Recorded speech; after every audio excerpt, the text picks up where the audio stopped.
নমস্কার, আমি আবার চলে এলাম আপনাদের জন্য একটি ছোট্ট গল্প নিয়ে। আপনারা ভালো আছেন আশা করি।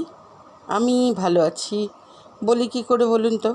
আপনারা তো লাইক, সাবস্ক্রাইব, কমেন্ট কিচ্ছু করছেন না। সবাই শুনছেনও না।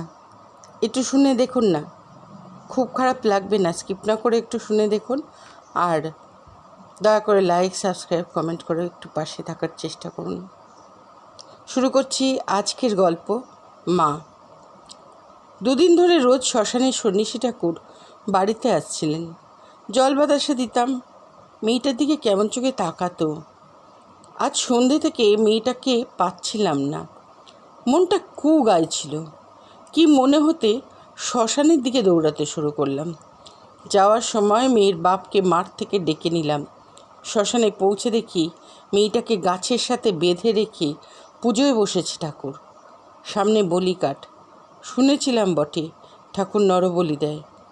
কিছু না ভেবেই ঠাকুরের সামনে গিয়ে দাঁড়াতেই মেয়েটা কেঁদে বলল ওকে নাকি বলি দেবে। সঙ্গে সঙ্গে মায়ের হাতের খাড়া নিয়ে ঠাকুরের ধর মুন্ডু আলাদা করে দিয়ে আপনার কাছে এসেছি পুলিশ সাহেব। মেয়ের বাপ মেয়েকে নিয়ে এখন বহু দূরে। তার হদিস আমি বলবো না, শুধু এটুকু বলছি, শ্মশানে সন্ন্যাসী ঠাকুরকে আমি খুন করেছি। আমি এক মা। নমস্কার।